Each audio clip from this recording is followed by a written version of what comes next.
Here's Bryn. Welcome to the HR Happy Hour Work Break. You're here with Trish and Steve. Hey, Steve Bose. Hey, Trish McFarland. How are you today?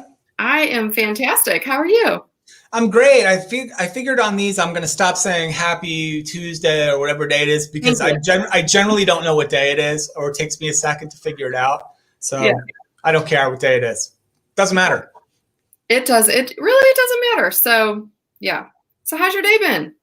It's been really good. I have to, I have to claim it's still summer here and I'm loving it. 77 degrees, bright sunshine. It's 5 degrees warmer in my backyard. I sent a whole bunch of emails like this afternoon that I needed to do. And I took like a little bit of a break before this break. And I sat outside and it was like, oh my God, it's like June 15th here and I love it. So I can't complain. It's a multiple break day for you. I love that. I think I'm entitled. I'm working very hard. Sometimes. You know what? You know what I did? I worked, which, I will just give a brief little shout out to our friends at Outmatch. I had a wonderful briefing with them today. So everyone, I will show where you can find more about them.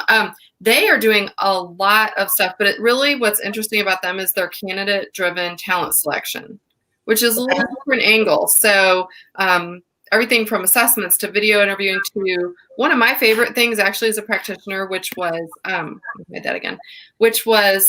making sure that all your background screens are done. I can't even tell you how many nightmares we had with companies because we didn't have background checks done timely or whatever. So anyway, are they missing things?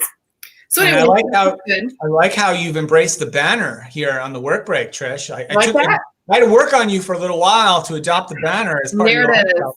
And there it is. But I think the first time I used the banner, I was doing the show with Madeline on one Friday when we were doing sort of cocktail hour show, and I used the banner to put up the cocktail recipe for the cocktail I was drinking. I like that. All right, that's more creative than what I did. But anyway. I can't help but notice something seems a little different. Your posture. I'm standing. I made a standing desk. I put together my standing desk arrived a few days ago, and I've just been kind of like not putting it together. So I don't know. I will be honest. The lighting's not right because I kind of have the lighting right for being seated at my desk. So I'll work on that, everybody. Don't worry. Also, I'm not sure that I love I'm in London. What's not to love, right? But I've got to find a good kind of a good backdrop. But you know what? It's like so freeing. I just feel like I could walk around. I could give presentations now. Yeah, that's all. I don't have a standing desk per se, but I have like a table in one part of the house there, which is kind of like I think they call them bar tables or something like that. It's meant to sit and eat at, but it's high. It's a high table, which essentially functions as a standing desk. So when I work in the other room, I usually am standing, and it's great. I love it.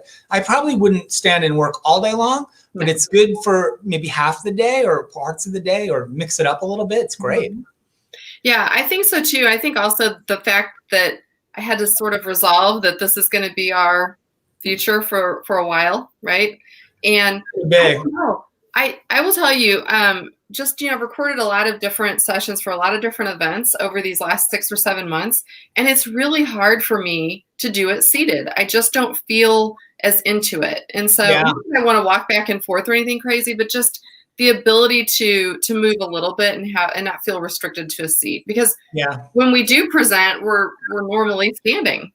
So. Yeah, I can't tell. So I did all the HR tech intros standing. I recorded them all standing, and I hope they look good. But I think a little bit though. I think there's a difference though in the virtual versus the real in terms of the audience. Like in a real, obviously when you're on stage in a real event with a real audience in person, the walking around, maybe back and forth, interacting, moving, that's all natural. People expect that. Right. I'm not convinced they're looking for that in the virtual. I think it could be a little off-putting if you're moving around.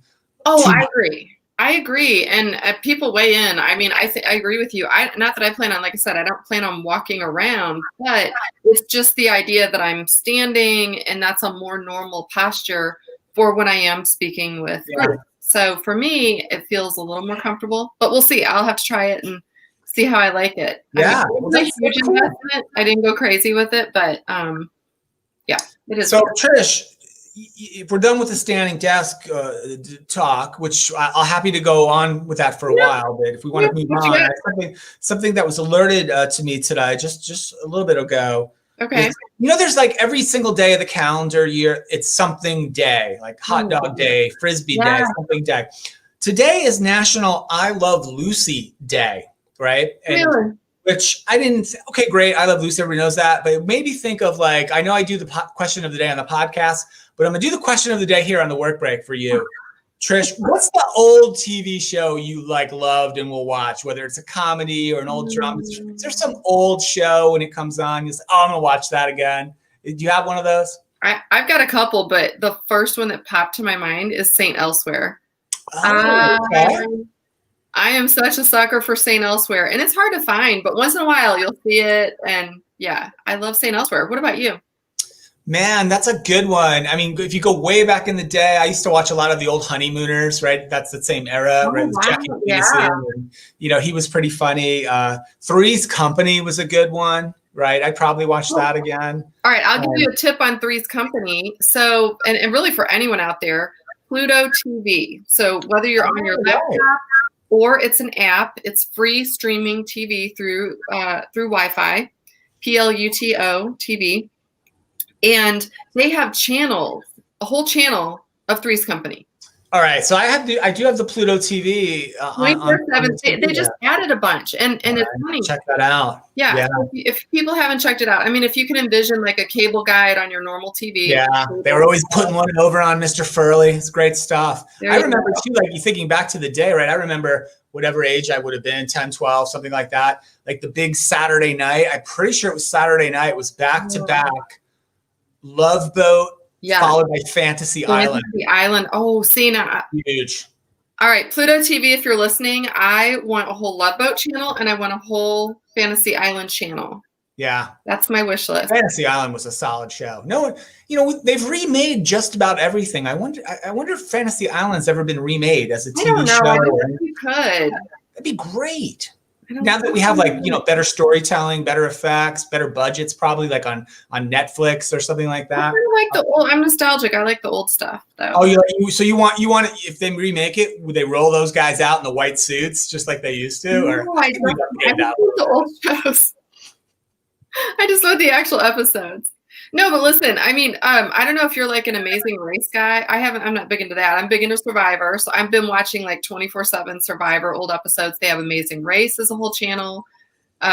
Things like The New Detectives has a channel. And what was the one with Robert Stack? What was Robert Stack? Oh man. Unsolved Mysteries. The what? There's a whole channel of Unsolved Mysteries. Unsolved Mysteries. Okay. Yeah, good one. Every MTV old show, every game show, every reality show from MTV, which I love all those old things. And there was a big run in the late 70s and maybe made it to the early 80s of like kind of middle-aged, pretty much out of shape, white guy, private detective. Like there was a whole run of those. You had the Rockford Files, you had Mannix, you had Cannon, I believe was one. I'm a big Kojak or Columbo. Columbo always come on. his style. All day long. Kojak was probably the better one though. Kojak was like smooth, like Telly Savalas was super cool and kind of just cool. Yeah. Where are we going? Columbo, see, I like Columbo because he's always like confused. He was always like, I'm trying to figure this, but he really wasn't confused. Yeah. All an act. Columbo was 2 or 3 steps ahead of the poor culprit, I would say. Yeah. Wow, 70 shows. Charlie's Angels. I missed that too. There was so you probably won't know this band, Trish, but there was a cool band came out of New Jersey, which is where I'm from, and I spent a lot of time. And there was kind of like a local band, a Jersey band. They had some minor hits. It was called Dramarama. Do you remember Dramarama? That band's familiar? They had a whole song called 70s TV though, which made me think of it. So find that on YouTube. Dramarama 70s TV. It's a great song. Find it and tweet it out for us. Make it easy. I will make it. Hey, one more thing, Trish, real quick. Singapore, right, which is a place we love. We've spoken there at conferences. Yeah. We're not allowed to go back right now. Singapore Airlines, Trish, has turned a couple of their planes, which right now are not really flying anywhere, into pop-up restaurants. And we actually flew on Singapore Air last year, which was one of the nicest flights and planes I'd ever been on in my life, by the way. Harris and a few other people, yeah. So you can go to Singapore Airlines and go eat like gourmet food on their plane. like a pop-up Wow. on the plane, and it's sold out. They've done 2 or 3 of them, and they completely are selling out these planes for people to come and eat. It's so popular, and the food is That's so good. amazing. What a great That's a idea, cool though. idea. I love the idea of, you know, airlines doing different things. They're suffering. All of them are suffering so bad. Did you hear your favorite Delta is not doing well? Today they announced they're going to have a lot more layoffs and just cutbacks. And yeah, well, it's been across the industry, right? And sadly, you mentioned your picture of London behind you. London's back on lockdown as of tomorrow night. I know, right? And so cases are spiking all over the world, and they man, are. it's rough. Yeah. So I guess we'll get through it, and Until we'll then, probably be doing these video calls and Zoom calls for another year. Oh my gosh, I'm so sick of Zoom calls, but you know what? Everyone's trying to just, power through and connect, and it feels different. It feels more natural now. I feel like, at least for me, I don't know about you, but I worry less about the technology of the Zoom call or whatever platform that I'm on, and I am focused more on the relationship and just the conversation. So maybe we've made. I'm worried more about the technology. Are you worried more? Okay. Right. On that happy note, thanks everyone for listening and watching. As always, we love you all. Be sure to check out our friends at Outmatch.com. We've got a lot of good stuff going on, and they have just made in the last year 4 acquisitions. So go check them out. They've got a lot of cool things. So anyway, all right, good stuff. See you tomorrow.